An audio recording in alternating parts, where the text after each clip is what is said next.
ሰላም ጤና ይስጥልኝ። እንዴት ከረማችሁ? የኤቢ ሾው ዩቲዩብ ቻናል ተከታታዮች። የኤቢ ሾው የዩቲዩብ ቻናል እንግዲህ ግብርና ላይ አተኩሮ የሚሰራ ፕሮግራም ነው። በተለይ የተለያዩ የግብርና ሀሳቦችን የምናነሳበት፣ ልምዶችን የምንለዋወጥበት እና የተለያዩ አሰራሮችን የምናሳይበት የዩቲዩብ ቻናል ነው። እንኳን ወደዚህ የዩቲዩብ ቻናል በሰላም መጣችሁ። ለቤቱ አዲስ ከሆናችሁ ሰብስክራይብ በማድረግ እንድትጀምሩ እና እነዚህ አይነት ቪዲዮዎች ቶሎ ቶሎ እንዲደርሷችሁ የምትፈልጉ ከሆነ የደውል ምልክቷን በመጫን ቤተሰብ መሆን ትችላላችሁ። ሰብስክራይብ ማድረግ አይረሳ። ላይክ፣ ኮሜንት፣ ሼር ማድረግ የበለጠ እንድንሰራ ስለሚያደርገን ሀሳቦቻችሁን ኮሜንት ላይ እንድታስቀምጡልኝ ጠይቃለሁ። አመሰግናለሁ። ዛሬም እንግዲህ በአንድ ሀሳብ መጥቻለሁ። ይህ ሀሳብ በተለይ በጓሯችሁ ብርቱካን ኖሯችሁ ብርቱካን ፍሬ አላፈራ እያለ ካስቸገራችሁ ምክንያቱንና መፍትሄውን ይዤላችሁ መጥቻለሁ። እስከ መጨረሻው እንድትከታተሉኝ ግብዣዬ ነው።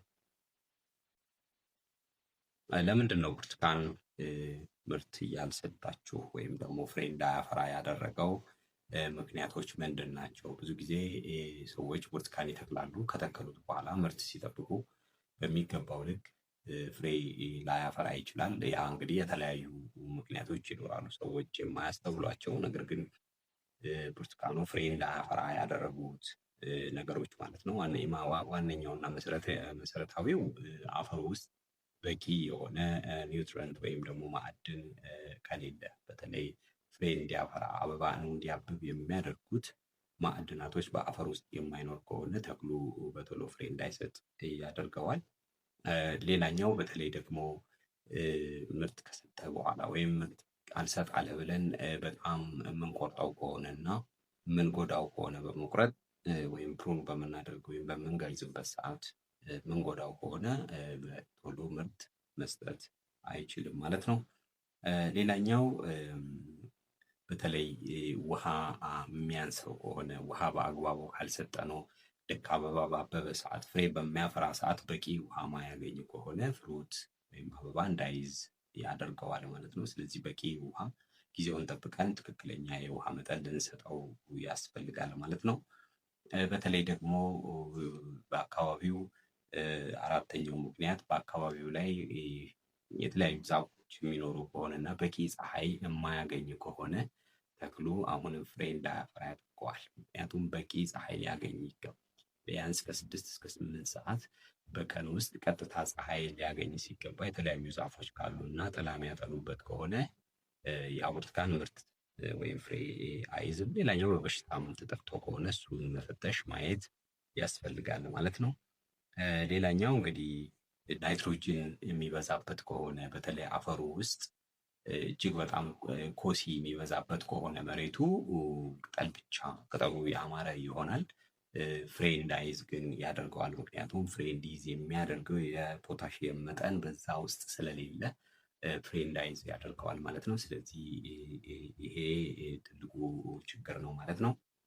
ሌላኛው በተለይ ደግሞ ከገበያ የገዛችሁት ብርቱካን የተዳቀለ ነው፣ ጥሩ ምርት ነው ተብሎ ተሸጦላችሁ ግን ግራፍት የተደረገው ብርቱካን ሳይሆን የበቀለው መጀመሪያ የነበረው ከሆነና ወይም ደግሞ ግራፍት የተደረገበት ወይ የተዳቀለበት ወይ ትክክል ካልሆነ አሁንም ቶሎ ምርት ላይሰጥም ይችላል ማለት ነው። እስከ መጨረሻው ምርት ላይሰጥ።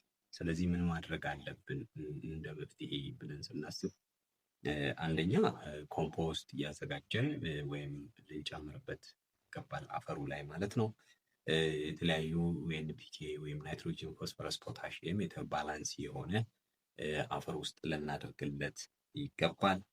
ውሃ በአግባቡ ቢያንስ በሳምንት አንዴ በደንብ ልናጠጣው ይገባል።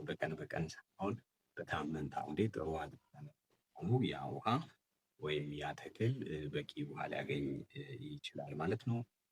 ፀሐይ በአግባቡ በትክክለኛው ከየትኛውም ጥላ ሳይኖርበት በአግባቡ ማግኘቱን በደንብ መፈተሽና እንዲያገኝ ማድረግ ያስፈልጋል ማለት ነው።